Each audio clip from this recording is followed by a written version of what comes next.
চলে আসলাম আম্মার বাসার ছাদে। আসসালামু আলাইকুম, সবাই কেমন আছেন?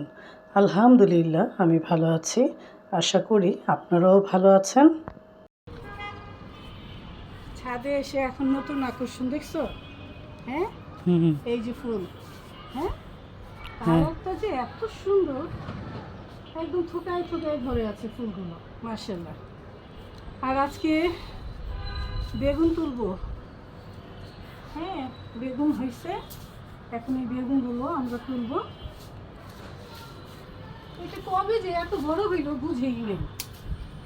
হ্যাঁ, মাশাআল্লাহ, একটা দুটো করে অনেক বেগুনই পেলাম আমরা, না? এই যে আজকে কিন্তু আমরা 3টা বেগুন পেলাম, আলহামদুলিল্লাহ। এখানে রাখি। আর এই যে এদিকে আসো সাইফুল, দেখাই আমাদের পেয়ারা হচ্ছে, দেখছো? ছোট্ট একটা গাছে দেখো কি সুন্দর পেয়ারা, দেখো একটু ক্লোজ করে দেখো, একটু কাছেই না, দেখো পেয়ারাগুলি। হ্যাঁ, একই জায়গায় 4টা, না? মাশাআল্লাহ, এটাই তো শান্তি। ছাদ বাগানে তো অনেক বেশি কিছু পাওয়া যায় না, অল্প অল্প পাওয়া যায়, এবং সেটাতেই আমার তৃপ্তি, ভালো লাগে। আর সাইফুল দেখছো কলা গাছটা এখানে আমরা আনছি কত কষ্ট করে, তোমাকে পাই নাই সেদিন। হ্যাঁ, আমি আর ঝিনুক এটাকে এখানে টাইনা টাইনা নিয়ে আসছি, কারণ এটা এত বড় হয়েছে। আর কয়েকটা পাতা কাটছি, ওইখানে একদম ওই মাচার সাথে লেগে গেছে, এর জন্য এই কলা গাছটা এখানে নিয়ে আসছি। যে একটু মরিচ তুলি, দেখছো মরিচ গাছটা কেমন হয়ে গেছে? হ্যাঁ, আর মরিচগুলো কিন্তু বড় হয়েছে, দেখছো? কয়টা মরিচও তুলি। গাছটা কেমন জানি হয়ে গেছে রোদে। হ্যাঁ, কেমন জানি হয়ে গেছে। মশলা দিলে এটার মরিচগুলো কিন্তু খুব সুন্দর, দেখো মরিচগুলো। আর এত ঝাল, একটু বেশি করে পানি দিয়ে দিতে হবে। হ্যাঁ, বেশি তুলবো না, এই কয়েকটা ভাতের সাথে খাবো তো, এর জন্য আমি তুললাম, কয়েকটা তুললাম ভাতের সাথে খাওয়ার জন্য। আর ছাদ বাগানে আসলে কিছু না কিছু পাওয়াই যায়, এই দেখেন তার প্রমাণ। এই তো সাইফুল গাছে পানি দেওয়া শুরু করেছে, আমিও দিচ্ছি উপরের গাছে। হ্যাঁ, ভালো করে দাও বেলির গাছটায়।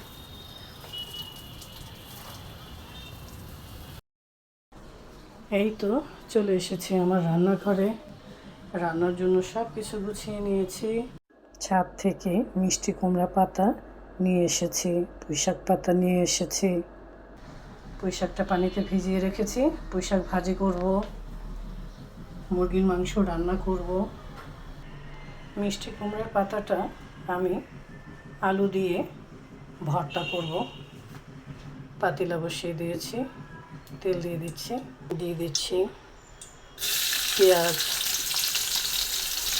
রসুন, কাঁচামরিচ, ছাদ বাগানের। বেশি দিইনি, অল্প করেই দিলাম, আপনাদের ভাইয়া আবার ঝাল খেতে পারে না। আলু দিয়ে দিলাম, মিষ্টি কুমড়ার পাতাগুলো দিয়ে দিচ্ছি।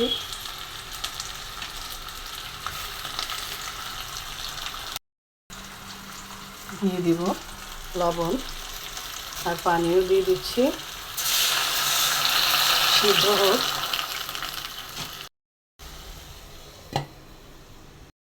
এখন পুঁইশাকটা ভাজবো।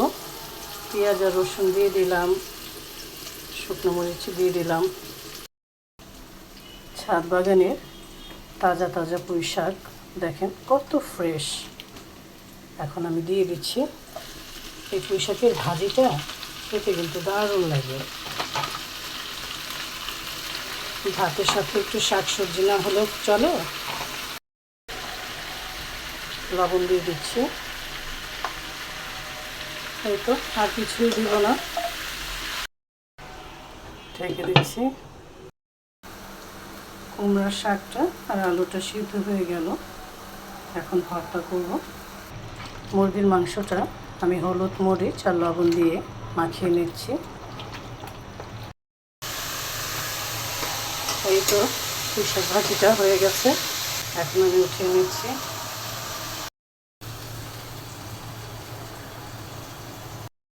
আর এই পাতিলায় আমি বসিয়ে দিব মুরগির মাংস। তেল দিয়ে দিচ্ছি। মাখানো মুরগিটা আমি এখন তেলের মধ্যে ছেড়ে দিচ্ছি, একটু ভাজবো।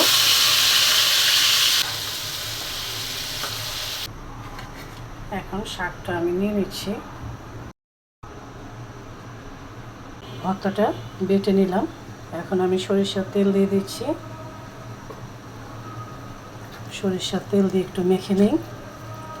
গরম গরম ভাতের সাথে এই ভর্তাটা খেতে কিন্তু দারুণ লাগে। আমার তো ভর্তা খুবই প্রিয়। উঠিয়ে নিচ্ছি। মুরগির মাংসটা ভেজে নিলাম। এখন পেঁয়াজ দিয়ে দিয়েছি, ভাতও বসিয়ে দিয়েছি, মশলা লবণ সব দিয়ে দিয়েছি। এখন ভালো করে কষিয়ে নেব। কাঁচামরিচ দিয়ে দিলাম, দিয়ে দিচ্ছি মুরগির মাংসটা। একটু টক দই দিয়ে দিচ্ছি, দিয়ে দিচ্ছি টমেটোর সস,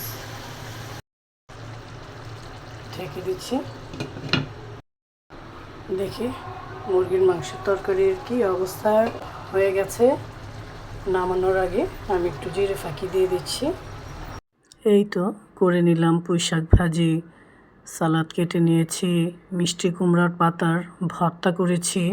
সবাই ভালো থাকবেন, সুস্থ থাকবেন। আবারও দেখা হবে, কথা হবে। এখন আসি, আল্লাহ হাফেজ।